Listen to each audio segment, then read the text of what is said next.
The last 2 days, we've been doing a lot of formulas.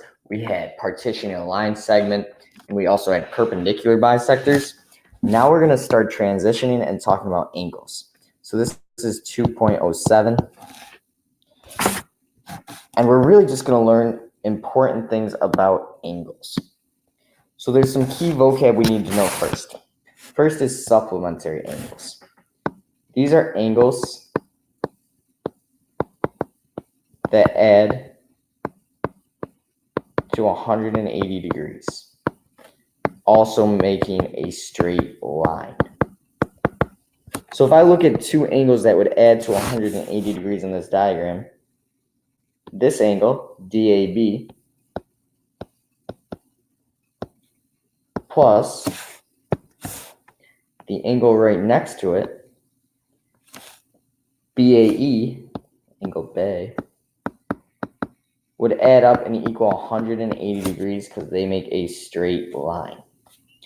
There's more than just those two angles on here. You could also add DAC and the one right next to it to equal 180. I could add this one and this one to equal 180, or this one and this one to equal 180. So there's a lot of options just in this one diagram. I think there's 4. But 2 that add up to 180 is called supplementary angles. And kind of similar, complementary angles are 2 angles that add up to 90 degrees, or a right angle. So you can see here, angle 1 plus angle 2 would equal 90 degrees. And if we want to just give them some numbers, you could say like 65 plus 25, that would add up to 90. If I put them together, they would make a right angle. Next up is these vertical angles. These are my favorite because they're the easiest. Vertical angles are formed when 2 lines intersect and the angles across from each other are equal or congruent. So in geometry, congruent just means equal. It means they're the same size. So angle DAC, let's just give it a number so you can see. Let's say it's 30 degrees. It is equal to angle BAE because they're across from each other. So when 2 lines intersect, the ones across from each other are equal. So if I go back to this diagram, this angle is also equal to this angle because they're vertical. And that's true also for angle DAB and angle CAE. Those are equal as well. I'm going to color them green. And you can see they're the exact same size. Looks nice. Oh, red and green, Christmas. There you go. And perpendicular is a special type of angle. And this one, they form 90-degree angles. And I could fill in this diagram. Since this one's 90, I know my vertical angle is also 90. And since these two next to each other make a straight line, 90 plus 90 equals 180. So the one right next to it's got to be 90. And it's vertical to the one across from it. So it actually forms 4 90-degree angles if you have perpendicular lines. So let's see how we use this with equations on the next page. I'm also going to show you how I label angles here, just because I know some students struggle with this. So JM is a straight angle. JM. Oh, it's a straight line. So that's telling me this is 180 degrees because it's a straight line. JKN is x squared. So if I just trace the letters J to K to N, I see that that angle is x squared. I don't know why my line was so squiggly, but it was. My next angle, NKL, N to K to L, is 9x. And my last angle, LKM, is 18 degrees. So you see how I labeled them because it makes a nice picture and it'll make it make more sense when I actually fill this in. So if I want to make an equation to solve for x, because I got to find an angle NKM. NKM, I'm going to highlight it. NKM is this whole big angle. So I definitely need to know what x is so I could plug it in and have 9x plus 18 at the end. All right, so let's set up an equation here. Well, I know they said it was a straight angle and it adds up to 180 degrees. So x squared plus 9x plus 18. So all three of those angles make the straight line, which is 180 degrees. And I see that I have an x squared right here. So I'm going to have to factor this. And before I factor, I need to get it equal to 0. So I'm going to subtract 180 from both sides.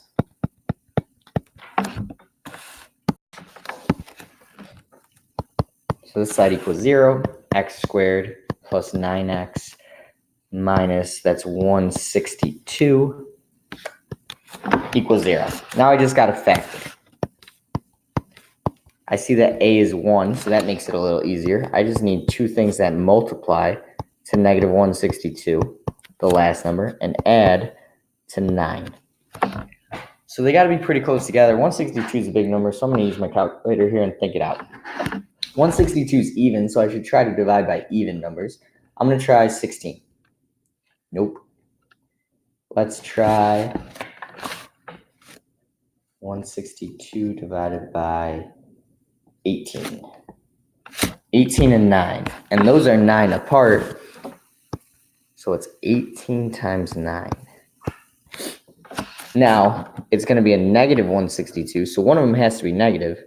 But in the end, I have a positive 9 when I add them. So the bigger one has to be positive. That means it's a negative 9. So I got x minus 9, x plus 18 equals 0. And when I set those factors equal to 0 to solve, I'll get x equals negative 18 and x equals positive 9.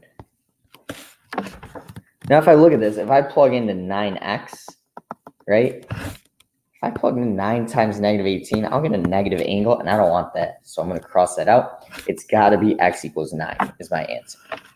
But I want to make sure I answer the question because it didn't say find x. It just has determine NKM. And that's that yellow angle I highlighted here, NKM. So NKM is 9x plus 18. It's those two angles together. Well, I know that 9 and my x is 9 plus 18. So that's 81 plus 18. So angle NKM equals, oh, cool number, 99. 99 degrees. So if I look at that, it kind of makes sense. Like it looks a little bigger than a right angle. So it's 99 degrees. So pause the video, try the you try, and see how you do. So it says determine the value of x and y in the diagram. So I see a couple things here. First, I noticed, okay, I have a straight line. So I could add 2x plus 25 plus y to equal 180. If I did that, I'd have two variables. And I can't solve for x or y if I have two variables. So I want to think, okay, maybe I need something else. I also know angles across from each other are vertical angles and equal. So this angle is equal to this one. It's across from it. So I could do 2x plus 25 is equal to 3x minus 10. And I did this because, you don't have to write this, but because these are vertical angles. So if you need to go back and look at the front to remember what vertical angles are, go back and check. Now I just got to solve for x. I'm going to subtract 2x from both sides. So 25 equals x minus 10. Add 10 to both sides. Just use my inverse operations. X equals 35. Okay, so I got x. And if x equals 35, I could substitute this in for the angles here. So 2 times 35, I'm looking here. 2 times 35 is 70. 70 plus 25 is 95. So now I know this angle in red is 95, and if I plug it in down here, we'll also get 95. But I want an equation to solve for y now. So this is the y angle. And I see that it's less than 95 because it's a cube. The other one was obtuse. And remember, the red and blue angle here form a straight line or make 180 degrees. They're also called a linear pair. So I have 95 plus angle y equals 180 degrees because it is a straight line. Now I just got to solve for y. So y equals, subtract 95 from both sides. Y is 85. So I use supplementary angles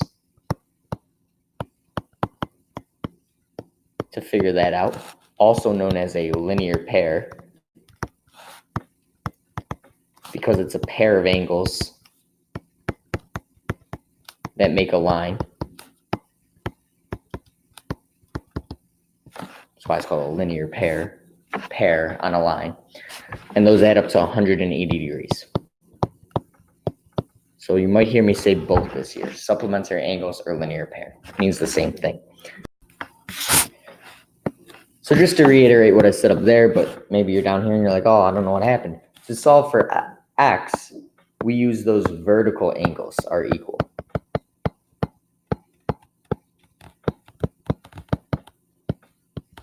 And to solve for y, we used a linear pair or supplementary angles. And those add up to 180 degrees.